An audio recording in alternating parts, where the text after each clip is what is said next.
Good morning, everybody. It is Allison Williams here, your law firm mentor. Today is Monday, June 10th, and I decided that I was going to use this opportunity to speak to you. Really, because I had an appointment that canceled and I had some free time on my hands. So, something came to mind that I wanted to share with you guys. So, one of the things that I hear a lot about, that I talk to my clients a lot about, is this idea of failure and what failure is and how it actually shows up in our business. And I know that a lot of times failure can stop us from taking action. And it's one of those things that we don't even think of as being a stopper. A lot of times we just get up and go. And then when we logically decide that we're not going to do something, we're able to rationalize that. We're all smart people, we're lawyers, we get that. All you have to do is kind of put some reasons out there, and those reasons will tend to make sense. So um, I know that I do this a lot. I will start down a path, and then at some point in time, I will say, no, that doesn't make sense. It's not as logical. I'm not going to have success with this, so I'll stop myself. And I can completely justify just about anything I've ever done in terms of stopping myself. But I also think, am I stopping myself because this is not the right course of action for the business, for my personal life, for my own happiness? Or do I stop myself because I'm scared, or because I don't know if it's going to work out, or I don't know if I have all the resources available to make something successful?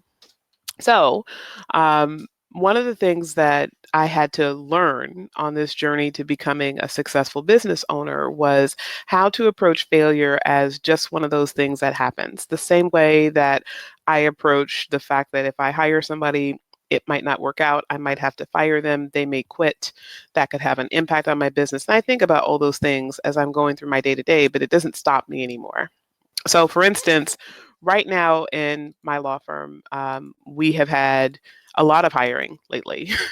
I have a manager who's just about 2 months in the business. And over the past 3 weeks now, we have hired a new intake person. We have hired a new file clerk, assistant, paralegal, and we've hired a new director of client services. Oh, because those roles, either somebody is leaving to start a different career, or going to law school, or graduating from college, or someone is just no longer here for whatever those reasons are. And now we had to hire. And I know a lot of people, I posted on Facebook the other day that I was making all these hires and I'm really excited because I got great people coming in. And the stopper really was that people said to me, oh my God, that's a lot of people. How do you deal with that many new people at once? Are you going to be the one training all of them? And now I have enough resources in my office that I won't be the one directly working with just about anybody except our director of client services. But the fear of failure of hiring these people always comes up. It just doesn't stop me anymore. It doesn't even linger. It's one of those, it has to be done. Just like, I have to go to court, whether I think I'm going to lose my motion or not. I have to hire people for the business, whether I think they're going to work out or not. But obviously, of course, I hire people that I think are going to work out. So I want to tell you guys about one of my biggest failures, and one that I didn't even think about, which is part of the reason why it was so jarring and traumatic when I went through it, because I didn't think about it in advance. So when it happened, I kind of felt like the rug was pulled out underneath me. Good morning, whoever is there. If I can see you in the Facebook group, I will say hi to you by name. Unfortunately, you'll see I'm looking over here. I have to kind of find where the live is in the Facebook group. Um, so anyway, the big failure I was going to tell you guys about is when I started a business. Oh, it's Elsa. Hi, Elsa. Good to see you. Um, when I went out on my own, quote unquote, I left my law firm and I started a partnership. And I told you guys the story a little while ago. Hi, Lauren. Good to see you too. I started my partnership with an attorney that I had cases with. And we had one particular very, very big child abuse case that involved rib fractures and had multiple prosecutors' offices involved at one point. And he's both my former partner's name is John. John is both a criminal attorney and a family law attorney. So he was handling the child abuse case really on both fronts. And so I was representing a party. Good morning, Sharon. Nice to see you. I was representing the mom, and he had the dad. And more heat was on dad, but at some point there was a lot of heat on mom as well. And ultimately, we were able to end the case with no finding against my client. There was a finding against dad, but no criminal prosecution of either party. Family was put back together again, and all's right with the world. Texas is in the house. Yes, Theta, Texas is in the house. Nice to see you also, Theta. So, John and I put ourselves together really because we had a lot of shared interests, and we had two practice areas that we thought would go really, really well together. And we had some, what I would call relatively rudimentary discussions. We talked about generally what is your book of business? How many clients do you service? Where do you practice? What do you want to see in a law firm partnership?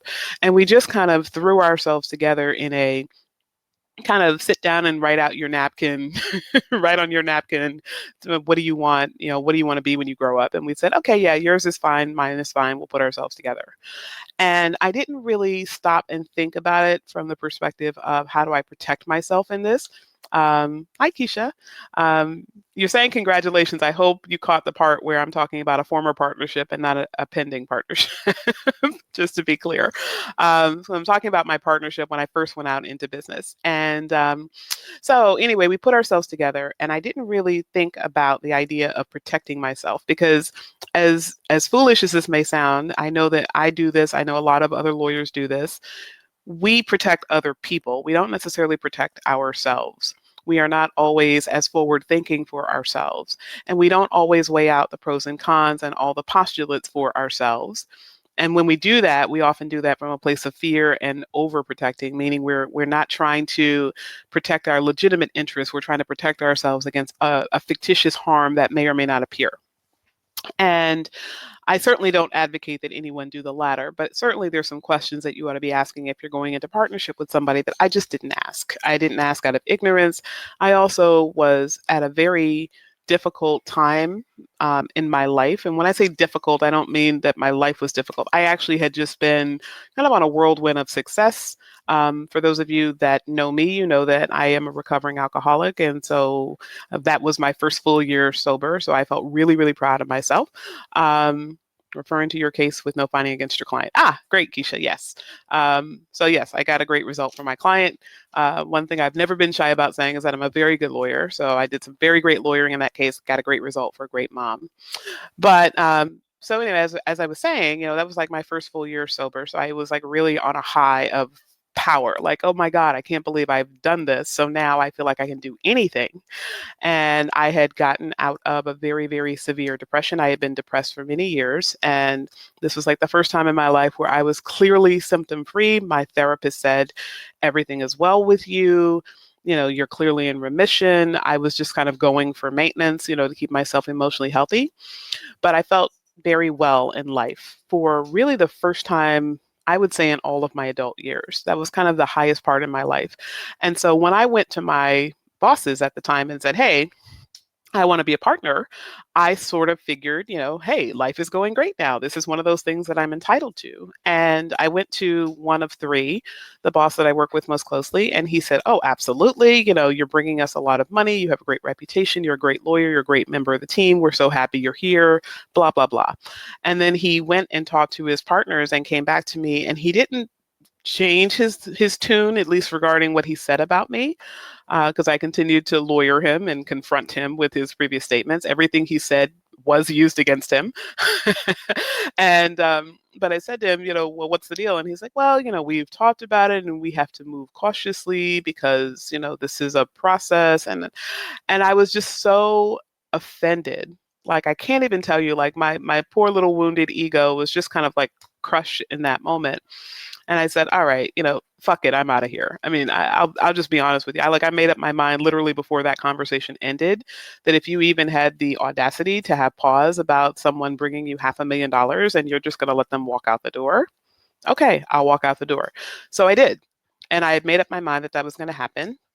And it happened relatively soon. So I made up my mind in October, started a process of preparation. We had Hurricane Sandy hit at that time in the month of October of 2011. 2012, sorry, 2012. And then the next month I was inducted as one of the youngest fellows in the country of the American Academy of Matrimonial Lawyers.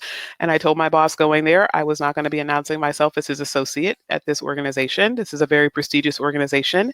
It is an honor that I got in. You don't get in as an associate, so that was particularly noteworthy. And I had kind of made up my mind, and he basically said, well, what does it mean? We haven't resolved this partnership issue yet. I said, well, it means what it means, and you figure it out. And I was very adamant that I was going to force him to say, we will do something to keep you. And because he didn't say those things, I wrote a whole story around how this person doesn't value me, and this person, is disrespecting me, and all this stuff, right? Because I didn't really understand, and I had not yet encountered Don Miguel Ruiz's work about the four agreements and not taking things personally. So I took a lot of things personally, and I decided I was leaving. So I knew that I had to go somewhere, and I was very afraid to do it on my own. So unlike a lot of you that took that leap, I couldn't take that leap on my own. But I met my partner and I started talking to him. I really approached him about getting office space and asked him if he could refer me to somebody who could scout space for me or help me with that process. And then he heard and said, this might be an opportunity. I've been thinking about expanding my business. And then we sat down and worked it out. And to be clear, I never thought and still don't think that my partner ever sat down and said, this is an opportunity for me to seize on screwing somebody over or getting the best out of her over out of me. I don't to this day believe that we ever had sinister intent toward each other. But what happened was we wanted different things. And I think what also came out of this whole setting up a partnership was that I didn't own what I wanted. I think if you had asked me back then what I wanted, I would have said, well, I have a book of business that last year was about $500,000. I anticipate it being the same this year. I want to continue to grow. I just need help. Because part of the reason why I was so insistent that I be a partner at my then existing law firm, my bosses, was that I had too much work. And I said, they hired me to be the associate to the matrimonial attorney, but I got there and was so afraid of losing my footing because I had moved so far away to join this business that I started pounding the pavement. I mean, I was at a bar event 5 nights a week. Literally, I was out 5 nights a week. And you have to know how desperate I was at that point because I hated and still do to a large degree networking. And so I was forcing myself to network every single night. I was getting on stages. I was going out and authoring. I was doing a lot because I was desperately trying to not go through the painful experience that I had before when I was fired from a law firm. So I was trying to shore myself up. Like nothing is going to ever allow someone to put me in the state of devastation. If somebody fires me again, I'll just leave and take my business elsewhere. So I'm building up all of this stuff, right? And I've got all of this reputation, all these assets. I had a whole blog before blogging was a thing, and people could find me on the web, and people were finding me on the web, and without spending any money, just kind of like urgently being a lawyer all the time, I was generating buzz for myself, and I was generating a lot of money and a lot of clients. So I figured, I want control over this, but I also want help with it. And my boss wanted me to help him with his practice because he was at that point approaching 70 and he really wanted to start to slow down, but he couldn't slow down because I wasn't available. So even though they were getting the economic benefit, he really wasn't getting the time benefit that he wanted. So I said, look, the best way to solve this problem is for you to hire someone younger, and I will take full responsibility for training that person. And you can then have my higher level skills to be able to go try cases for you and handle some of the more sophisticated matters that you couldn't hand off to a baby lawyer. But we'll both have the baby lawyer to write research and do briefs and do initial consults and all the stuff that we needed help with that neither of us had time for. And he loved the idea. And I had actually gone to him at that time. I had at least learned enough about the business of law to be able to kind of dollar cost average the cost of the attorney, what would be market rate for an associate, the salary, the compensation package, the benefits. And then I could add on to that how much they could create in revenue. So I could easily justify that we had the work, we had the volume, it was consistent, and we had the money. And now it's just a matter of getting the right body in the door. And this partnership was, the more people you add to a decision-making process, the harder it is. So they tended to make decisions very slowly. And anybody that knows me knows that whether we're making the right decision or we're making the wrong decision, I just need the decision to be made. Like I can't sit and think about something and discuss it 15 times. Like that just drives me crazy. So I would sit and wait and say, all right, have you decided yet? Well, we're thinking maybe we want to go with this type of attorney versus that type of attorney. I'm like, okay, great. When are you going to decide that? Well, we're meeting a week from Thursday. Week from Thursday would come. Have you decided this yet? Well, we started to have a disagreement, so we moved on. And that's kind of what they did. They were very conflict avoidant, all of them. So you would stick them in a room, and as soon as any person voiced any dissenting opinion, the threat of the relationship being harmed by that was so triggering for all of them that they just tabled it for later. And they would table it for later and table it for later and table it for later. And meanwhile, I'm working like 80 hours a week, like trying to take a deep breath with all this work that I had, and I just couldn't do it anymore.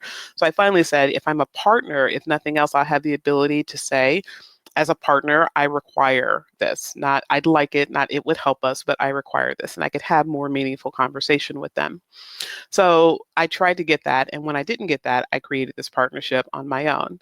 And I made a lot of mistakes. So I'm going to share some of those mistakes with you. I already shared with you the failure to have the discussion about goals. That was like one of the biggies. Another one was not really owning what I brought to the partnership. So what I mean by that is when I started the partnership, I really thought it would be a great idea if we kind of divided ourselves into spaces. So John and I got along really, really well. He's a very laid back kind of personality. I tend to be more of a high energy, high impact kind of person. So our energy worked very well together and we balanced each other, which was great, right? And I didn't think about that going in. It just happened to work out that way. But I thought, okay, one of us needs to be generating the money and the other of us needs to be managing the work, right? There'll be like a managing administrative type partner, and then there'll be a worker bee. And at that point, I was really in love with the law. I still am in love with the law, but I loved being in court. I loved being with my clients. I really felt like I was doing something good in the world when I was advising my clients. So I thought, okay, you be the one who's managing things, and I'll be the one who's the worker who's bringing in the cases. And it was great because I had more than enough work to feed myself. My partner had an associate. I had more than enough work to contribute toward feeding the associate. I contributed toward work for my partner. At some point, I realized that I was generating about 72% of our revenue, which was problematic, not because I wanted to make more money, but it was problematic because it was hard to have your hands and your touch on all that work and have people associate their file with you and then hand it over to someone else who may handle it just as well. But anytime something would go wrong, they would bounce back to you. So in particular, because I was at that point in time, I had developed a state reputation for child abuse and neglect cases. So if somebody hired me, they expected to get me. And it was disingenuous for me to say, oh, you're going to be served just as well by so-and-so down the hallway who's a smart lawyer who can do as well, et cetera. And I had to overcome and learn how to deal with that.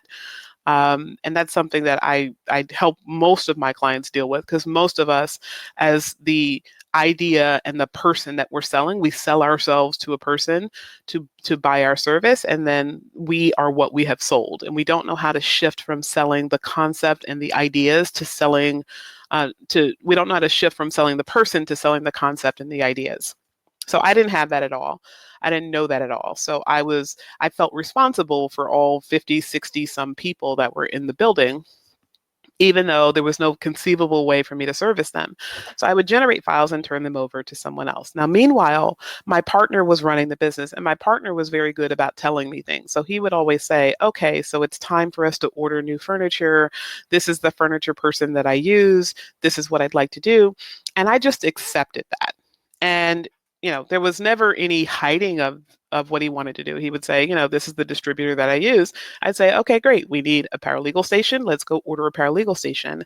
And then I started to think about it. Like after we get the bills, it would be like, $15,000 here and $12,000 there. And, those were the prices because it was custom made furniture and it was cut for the space and it was measured based on a whole bunch of parameters that the furniture guy would come in and set with John. And, I would always, if I was in the building, I met him and, I'd be involved. But I didn't really stop and say, do we need to spend this much money on this type of furniture, especially because the building we were in was kind of a mediocre place. I mean, it wasn't a shithole, but it was a step above that. So I was like, why do I have this beautiful furniture, but I've got like this thin carpeting and like, this heavy old wood in this building? Like, it just, there's like a mismatch. And that really was because my partner was asking for and getting what he wanted. And there's absolutely nothing wrong with that. I advocate for that. I always tell my clients, if you are in a partnership, you should be asking for what you want. And yes, you should be willing to compromise, but if you don't ask for what you want, you can't be pissed off that you didn't get what you didn't ask for.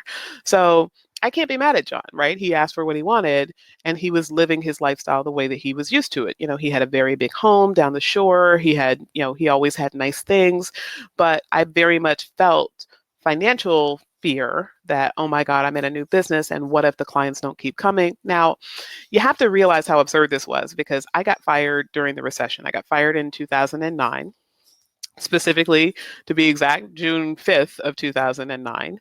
And I remembered the terror of, oh my God, this is a recession. No one's going to hire me. But it was really an opportunity. And my new boss seized on that because he didn't have the best performing attorney on his team. And so he said, well, anyone who's out of a job now would be a great find because we can get them. And, there's not a whole lot of jobs running around because people are in economic distress. So when I got my job, it was like, oh my God, I'm so grateful to you for hiring me. I'm going to work my ass off for you. And he was so grateful to have an opportunity to level up because of the economics of the time, that, he was so appreciative. So my new boss and I kind of became instantly in love with the concept of each other. But in working together, one of the things that I realized was, I could ask for what I wanted because I started to really develop a sense of my own ability.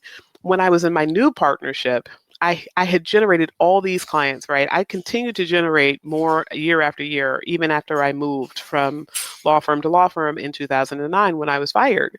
So one would think, you have to move, you're now going to have to resettle yourself. And I settled myself about 45 miles north of where I lived. So my new law firm was quite a ways away. And despite that, we went from 250 in one year to the next year, it was like 275. The next year it was 400, then it was 450, and then it was 500 in the year that I left.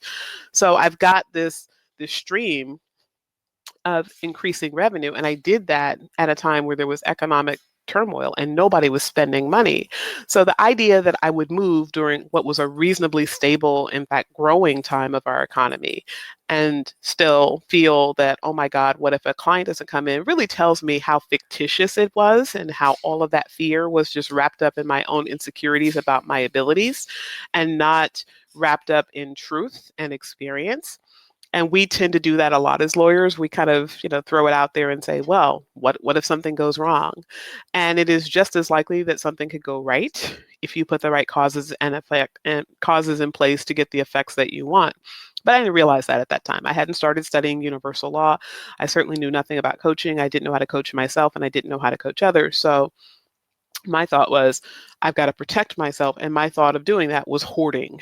So I used to hoard money like nobody's business. I mean, like literally, if we got to the point where there was $60,000 in the bank, I started to get nervous. As soon as we hit 59,999, I would start to have panic attacks.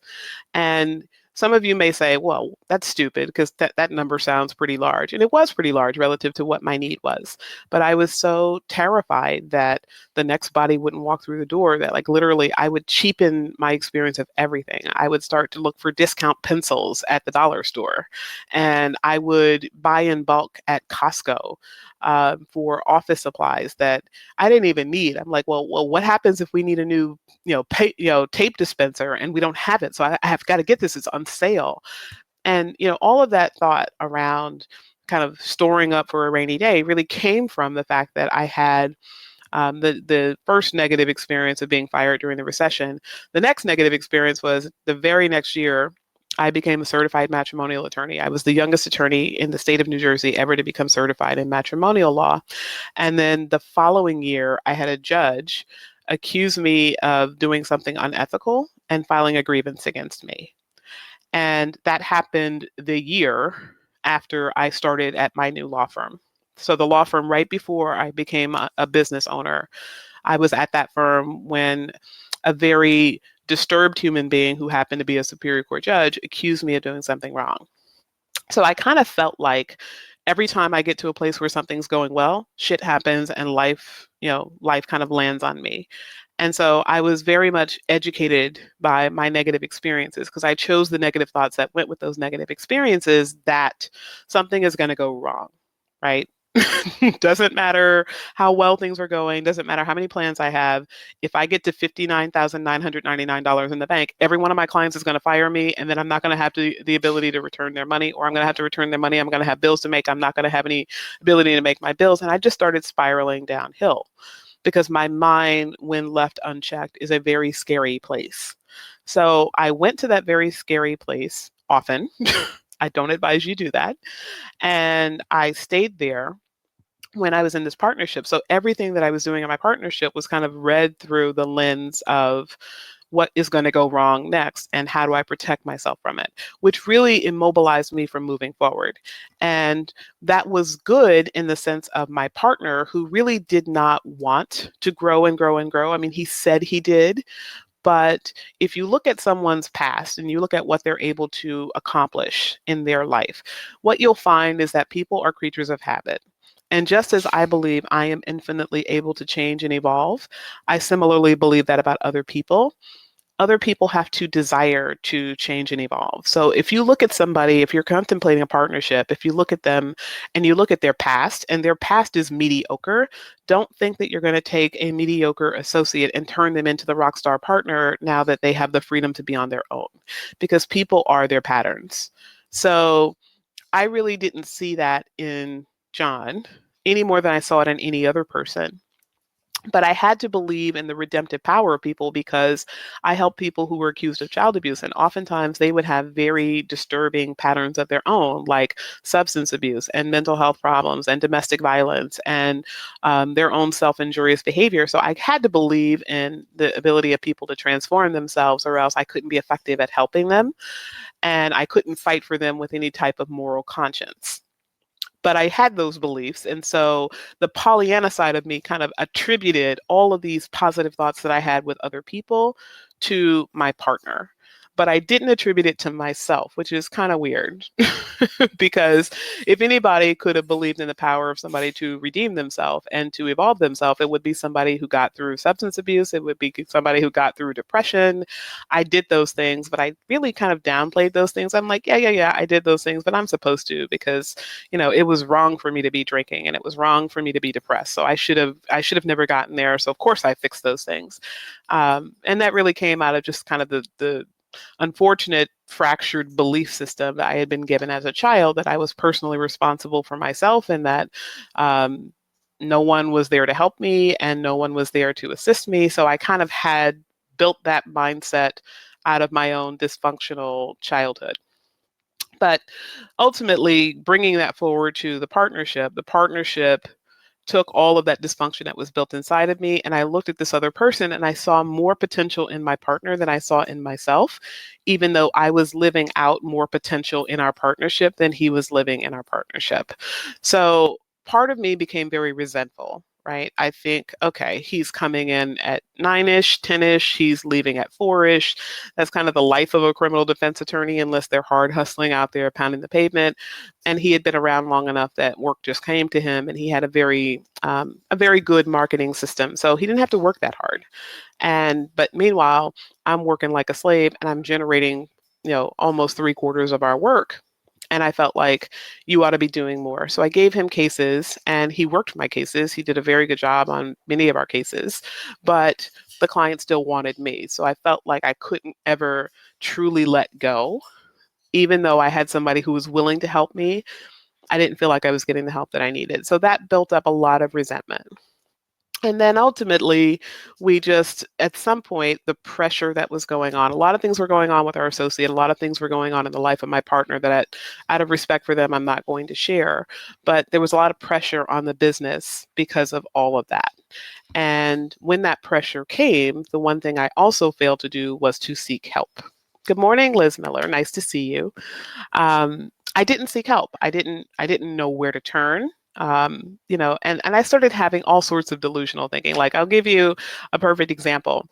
So my partner was very old school. So he used to like to keep a physical checkbook. And, my accountant who set us up said, why don't you do everything through QuickBooks online so that you can run checks online and then it's already automatically sorted for you when you start working. And I very much believe in that, by the way. Don't do anything in paper if you don't have to. So I had my online system and he had our paper system, but he liked to keep things in paper and then update them online. And at some point, numbers were not adding up. And I would go in and, even though it was kept in his office, I had full access to it and I knew where it was locked up. And so I would go in from time to time just to look at our checkbook. And I was like, there's something missing, there's money missing. And at one point, I had catastrophized the idea that my partner was stealing from me. Like, I truly believe that. I was like, something is not right here. He's a criminal defense attorney. They get paid in cash. He must be like siphoning off cash. I don't know what's going on. And I had all this fear wrapped up in my body that I was going to be cheated because I felt like my partner wasn't working hard enough. And I've told you guys before that I kind of had this dysfunctional belief that you need to be like working like a slave. And like, if you're not a successful lawyer. And I didn't want to be a solo because they don't work hard enough. And, all that bullshit story that was in my head. So I looked at the checkbook and said, oh my God, there's not enough here. something is off. And I would try to reconcile it by looking at the bank account, and then I would look at the credit cards, and I just couldn't figure it out. And I really, really, really thought I was being stolen from. And then I thought, okay, if he's stealing from me, is he stealing from the trust account? Is this going to impact my license? And of course, all of that was being associated with this horror story I had from a couple of years before where this judge filed this grievance against me. And by the way, guys, the grievance went away. It was dismissed. But nevertheless, I went through the trauma of sleepless nights and terrorizing thoughts about never being able to practice again because this judge had claimed that I said something that I had tried to trick the court system into giving me something in a sealed proceeding, which I did not do. But nevertheless, I had to defend that. So I'm going through that, and now I have it in my mind, this previous pattern, this previous bad incident, I associate it with what my life was, right? So something happened to me before, completely out of my control. And as a result of that, I now believe that, well, here's my lack of knowledge, right? I did what I thought to do, which is to go about the business of my law partnership. And next thing you know, money is missing. So the only person that ever gets like true me and has always gotten the naked version of me is my best friend, Amy. So I called Amy and I told her what I thought was going on. So she was like, just get the books, come to my office. I have a financial person. My financial person will do an audit and see what's going on. And I did that. And thank God for Amy and thank God for Maria from her office at that time. Ultimately, what we found was that he just was sloppy in record keeping. And another reason why not to do things on paper. He just wasn't writing everything down. He would forget if somebody dropped off money or whatever, especially if they dropped off cash that later had to go into a bank. He would just stick it somewhere, stick a note on it with a Post-it and, give the person a receipt, and he would just tally the receipts and then go to the bank and make the deposit. And there'd be times where he would need petty cash or I would need petty cash before the deposit was made. And so he was reconciling like on a sheet of paper. Paper accounting is very interesting to me. I don't really get it, but there are a lot of people that do it. So no shade, just saying I don't get it. And but the numbers weren't reconciled. And so when at some point in time, I brought it to his attention because I truly had gotten to the point of it's either going to be, I'm going to confront him and he's going to react and be like, no, of course not. And I'm going to feel the bullshit coming off of him because I always knew I had a really good intuitive sense. Or I was going to confront him and he was going to confess, or he was going to say, what are you talking about? And I decided that I was going to have that conversation. So I had the conversation and he was like, what are you talking about? And like, he looked genuinely confused. So by that time, I think I had unraveled really with Amy's help that there was no theft, but something was off. And then we went into his office and tallied up all the receipts from all the cash money that was coming in that we would always later put into our QuickBooks. He actually had tallied up the receipts and he just didn't do an accurate accounting.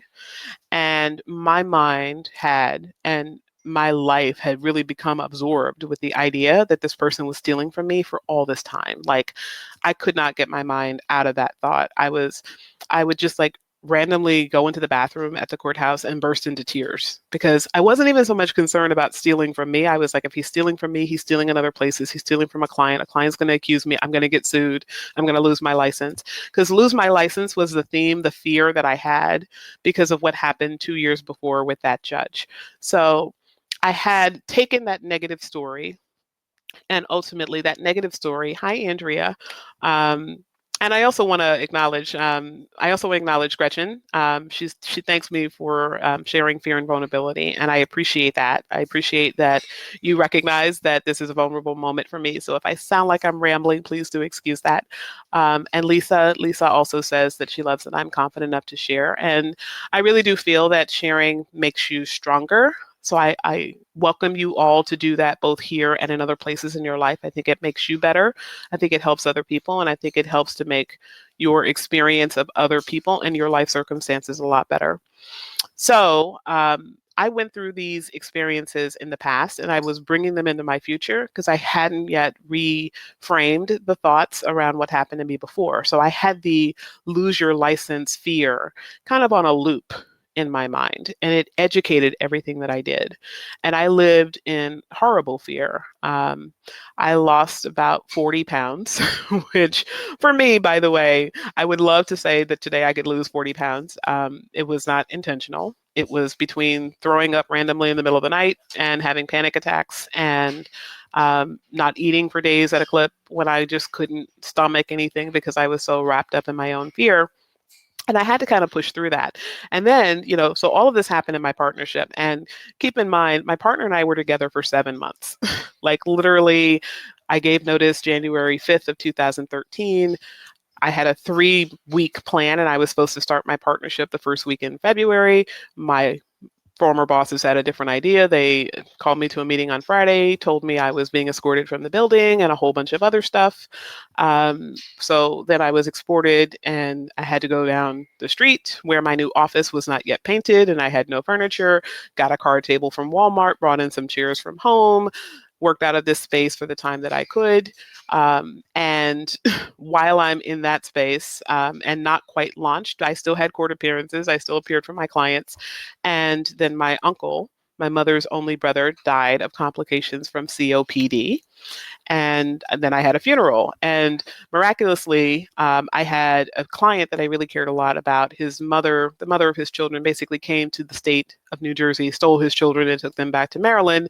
And because there is no court order, he was basically told, we can't help you. Never would have happened if it had been a reverse gender and kids were taken by dad from mom, but that's a whole other soapbox that I won't get on right now. And so I had to go to court. We went to court, got the wrong result, and I had to file an emergent appeal. So I literally had to, in the middle of starting my practice in the first month, I started my practice. My secretary was supposed to come with me. She backed out at the last minute. So I have no secretary. I have 43 clients that came with me. I am sitting on the floor before I brought my chairs in from home on my card table. Working my files and then have to go to a funeral, have to take time off while I'm a new business owner with a brand new secretary-free office with a partner. And partner already had his own overload at that point, so he could only help so much, but he did help me get down to my funeral and literally banging out the rest of my emergent appeal while I'm in the limo at Barrancas Cemetery. My uncle was a veteran, so we were on the military base where he was ultimately laid to rest. Got that emergent appeal filed. We won. And that then required a whole another series of litigation, reversed, remanded, and had to kick that off when I got back to the state of New Jersey from Florida. And so all of that is in a relatively short period of time. So that's the first month of my partnership.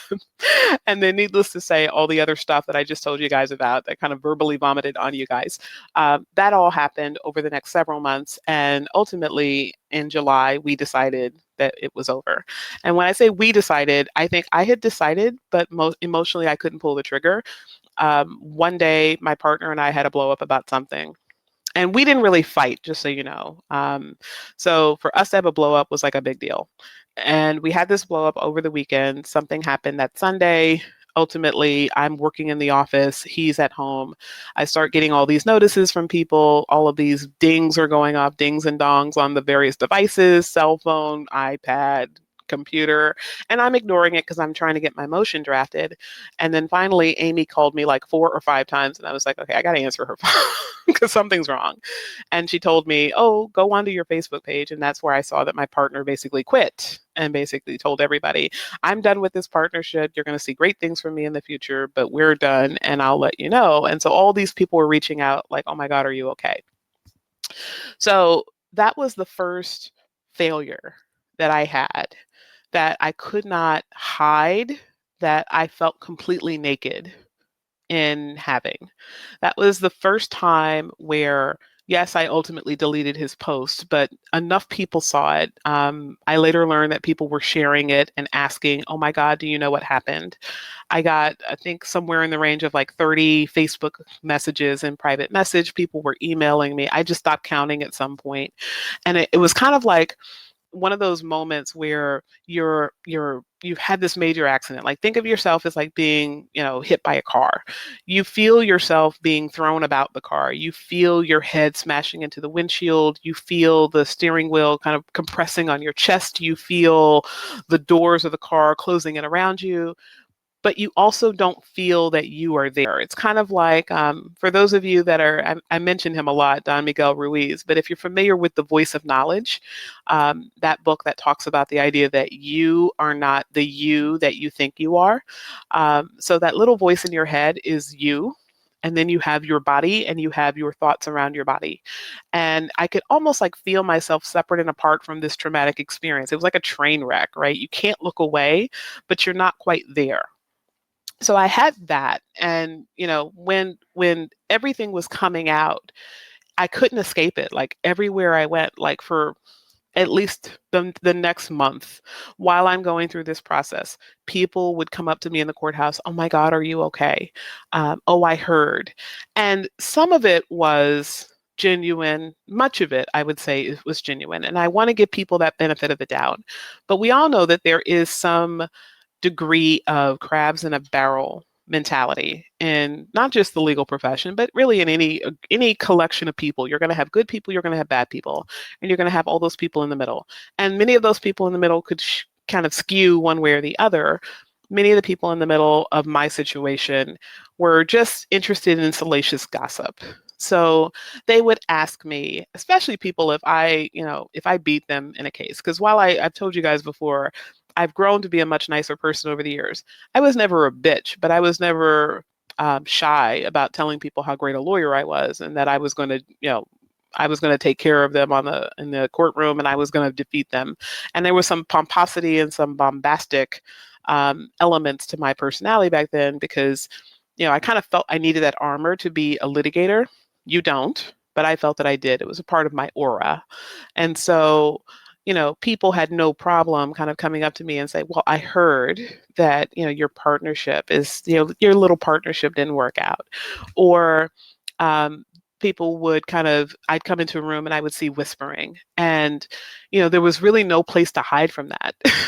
That was like the first time ever that I couldn't, I couldn't just shove it under a rock. I couldn't, if I never drank in public, really. So, I could just go to my house and put my bottle of wine, in a bag. So nobody knew that it happened. I could kind of like erase it from existence. Or, being depressed, I learned how to fake my way through depression forever. So I'd be giggling and laughing, and sometimes I'd be the life of the party, and nobody knew that I would sit at home in a house with no light bulbs all weekend because I was so happy to be in the darkness. Like, I could hide that because nobody was coming to my house.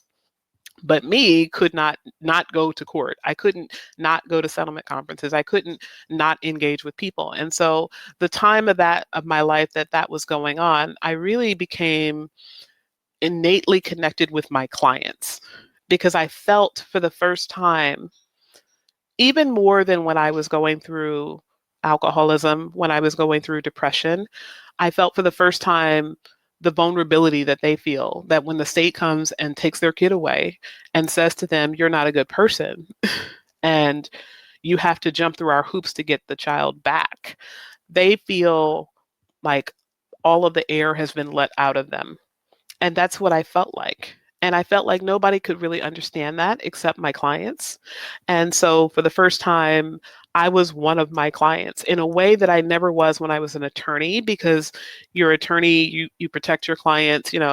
I was an attorney, but I was also a person. And so I went through that time period of my life where I was a person and just a human that needed someone to care about me. And I didn't really feel that anyone did. And I was really scared. So I remember as I went through that time in my life that I had to move on while I was still going through what I was going through. And when I say move on, I mean I had to still advise my clients. I still had to take in new clients. I still had to pay the bills. And I had to do this with this very public divorce happening all the time. And I say it was a public divorce. I mean, we divorced ourselves relatively easily. I mean, like literally, we invited our accountant to the office. He sat down and, he said, "All right, let's go through the clients." Thank you, Gretchen. Um, he said, "Let's go through the clients." So we sat down, we divided up whose clients were going where, and we made it very simple. We basically said, whatever the accounts receivable is, it's going to go with the client. So if John was handling clients that I generated, I said, "Those are your clients now.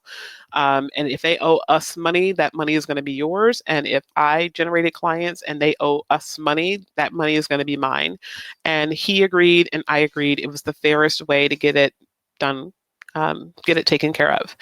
And so we were able to sit down and really separate ourselves. And that's one of the things I would highly urge you, if you are in a partnership and you ever have to separate yourself, don't make it about how much you can get.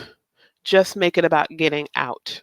Because the faster you can move forward and get out of a situation that's not serving you anymore, the better it is for you. And I say that as a divorce lawyer, and I've told that to my clients in divorce, but it really is not the same. Like, at least in your marital life and in your personal life, you're not moving on to the next relationship. I mean, you might choose to move on to the next relationship, but it's not necessary that you move on to the next relationship. In business, there is a certain perception of you that is out there that you will always carry with you. And your reputation will change and grow and morph as you change and grow and morph. But ultimately, you don't go from having a great reputation to have a shitty reputation.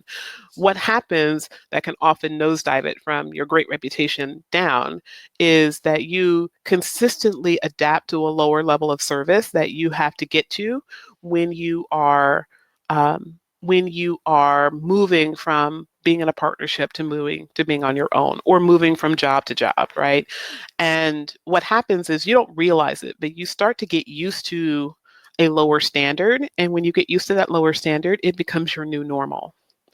And so the first time that you start sending documents out with typos, you say, "Oh, that's not the greatest thing in the world. I don't want that to happen." And you get frustrated by it. But then it happens again, and it happens again, and it happens again. And then all of a sudden, it's just a typo. It's not that big of a deal, right? Well, while I have always been a proponent of accepting at some point that good enough is good enough, you also have to allow yourself the freedom of accepting that you can't just snowball your mediocrity, right? And I think that when you are struggling, it's easy to allow yourself to either make the struggle worse. Because struggle, by the way, is a choice. I didn't realize that. We can't stop the shit that happens sometimes, but we can absolutely choose not to struggle with it. But I didn't know how to choose not to struggle. So I was struggling. And so, but I made the struggle worse because I would either be hypercritical, i.e., any typo, this person needs to be fired, or I have done something wrong, or I'm not a good lawyer anymore, or, the snowball of mediocrity where, oh, it's not that bad, it's not that bad, it's not that bad, it's not that bad. So in this instance, I knew that I just needed to get my headspace correct, right? In lawyering, our value to our clients is not billable hours, even though we're going to be teaching about billable hours this Friday. You have to bill to make your hours. And if you're going to be billable hour type firm, you absolutely have to have that kind of service. But clients are not hiring you because of point twos. They're hiring you because of your mind. They're hiring you because of your thoughts and because of the way that you can craft your thoughts in your mind to create solutions for them. So I knew that that was my stock in trade, and I had to protect that at all costs. And that's the reason why being in toxic space, right? Because John and I divorced, but we still occupied the same office for another 30 days because from the time he decided that he was leaving, we knew that he needed an office. He went to his landlord, our landlord, who was in the same building where he was before. He asked, could he have his old building, his old unit back? And I was more than prepared to keep the new unit, even though I didn't have to because we were dissolving the business. Technically, I was not a guarantor on our lease. Business tip, don't ever be a personal guarantor on your lease because if you dissolve your business, you don't want to be personally liable. So I knew that I could walk away, but I chose not to. I decided to stay in that space, in that building, and make it work. But I needed him to be out of that space. And so while he was in that space, the failure was just kind of circling around me. Every time I saw him, every document that came in addressed to him, every phone call that came for him reminded me that my business had failed. And you don't really, hey, Elise, yes, get out quick and with ease. I agree. I agree. I agree. You don't really realize when you're going through it how much energy is spent on the negative thoughts about failure. But when you're going through a failure, what you have to really do is focus on the thing in front of you instead of where you are. And I didn't know that at the time, but that was what brought me out of it. And when I say brought me out of it, like even after John was gone, I had support around me. So I had very good friends that know. Of course, Amy knows everything about my life, so she was there. One of my very good friends, who's actually now a client of mine, Sarah McCardle, was also there. She connected me with a lawyer when things kind of got dicey for that moment. And so I had people that I could call. And I called them to the extent that I felt that I needed them, but I still was going through a lot internally. And my accountant set me up with ADP. We used ADP in the partnership. We use ADP now in my law firm. But the rep that came out to the office at one point, she started interviewing me. She came at like 8 in the morning. She sat down. She's like, all right, I just got to ask you some questions about how you want things done. And we're going to set you up. And then I'll show you the online portal. And she's very helpful. And she started asking me questions. And it was almost like I was so overwhelmed with the idea of having to be responsible for this on my own, even though, mind you, I generated 72% of the revenue in our business. More than 72% of the clients came with me. And even clients that I told to go to John because he had been handling their file, they still wanted to stay with me. And I was too afraid to tell them no, and he didn't really want them. So I took on a lot more than I had before. So when I left my job as a lawyer, I had 43 clients. When I left the partnership, it was more like 60. So I have all these clients, and I was overloaded with things to do, but I also had plenty of money. So it wasn't even a fear of not having money at that point. I was just terrified. And this woman starts asking me all these questions. And like at some point, I put my head down on the table and I just started sobbing. And I felt so bad for this woman because I later realized she had been there for all of 16 minutes before she finally just couldn't calm me down. So she patted me on the back, left her card, and she fled. And then when I finally stopped crying, I realized what I had done to this poor woman. I was like, oh my God, this is probably going to be the worst, new client consultation for an ADP rep ever. I called my accountant and I apologized to him. And I was like, you've got to like call her. She's probably going to see my number. She's going to be too afraid to answer. But I really, that was a difficult time. And I kind of realized how bad things were at that time. I started doubling up on therapy. That was like, all right, let's see my therapist like twice a week now. And she started having Skype meetings with me. It was so awful. But I pushed through that because I still had things to do. And one thing that my therapist was really good at doing, because she knows me and she knows me now very well, that she could say, let's look at what's on your calendar and let's put things on your calendar that you can get excited about. And I was like, I don't have time to get excited. I've got to make payroll. She's like, you've got one person on payroll. Payroll will be there. Like, let's put some things on your calendar that you can actually enjoy while you are building the next chapter. And so we did. So, I mean, I started putting walks on the park and movies and stuff like that. And that seems kind of superfluous and a little frivolous in light of what I was dealing with. Because at that point, I had hundreds of thousands of dollars to allocate. I had people to hire. I had structure to set up and all of these new things. I had to set up a trust account all over again with just my new LLC. I had to incorporate. I had to get office furniture because some of that furniture was going to go with John. And I did all of that. But I also made sure that I put things on the calendar that I could look forward to. And I married the looking forward to the small things with pushing through those scary moments of the next thing and really being always forward looking, kind of looking past today was what got me through that trauma. So I know that there is a lot out there in common folklore now. If you read the works of Eckhart Tolle, of Pema Chodron, there's a lot of spiritual leadership out there that we'll talk to you about now that yesterday, the past is gone. Tomorrow is not yet here. All that you really know and all that you really can have and experience is the now. But sometimes, if the now is so overwhelming that you can't move past it because you are ruminating about what's not working about the now, you can create like your own little fantasy world and create what you want in the future and just put that in front of you. So the calendar was what I used then, but now I do other things when I start to feel myself kind of getting down. I will put in front of myself a vision board. And my vision board will be what I look at every single day to keep myself thinking every single day about the next thing that is going to make me happy, that I can be pushing through a negative moment. So that's what I have for you on failure. I lived through my failure.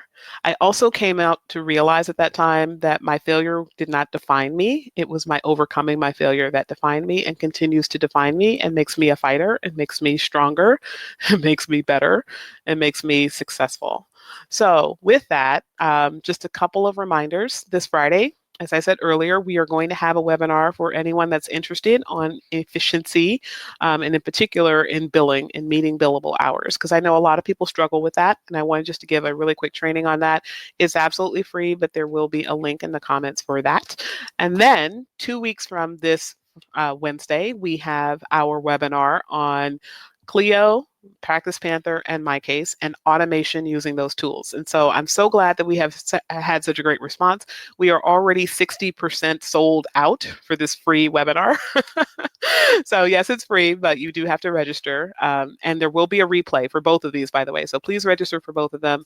You want to learn about automation and documents, we're going to give that to you, myself, Nicole Hall, Danae Matthews, and Liz Miller. And then finally, one of our favorite topics here in Law Firm Mentor Movement is about money. And so we're going to be talking about the system of profit first. And there are lots of different groups out there online and lots of other Facebook groups. I hear people talking about profit first. I've actually gone out and found an expert. He was interviewed by our very own Neil Tyra, the law entrepreneur, on his podcast. But the attorney's name is Mosh Amsel, not attorney, I'm sorry, CPA. And Mosh is going to come and share with us not just what is Profit First, but how to get it loaded, how to get it started, and the resources that you will need to make it effective, and really how to set it up in your business so your business can thrive. So I'm really excited about that because I'm in the process now of changing my law firm over to Profit First. It's very scary to do it with as high a volume as we have to move, and we have a lot of moving parts. So that was something that Mosh could also talk to, and he's going to be able to talk to us about that this Wednesday at 12:30 p.m. Eastern Standard Time. So for those of you that stopped in to check out this live, thank you for being here. Thank you for letting me have my moment. I don't usually cry on screen, but sometimes you just got to let stuff happen when it happens. Everyone, have a wonderful day.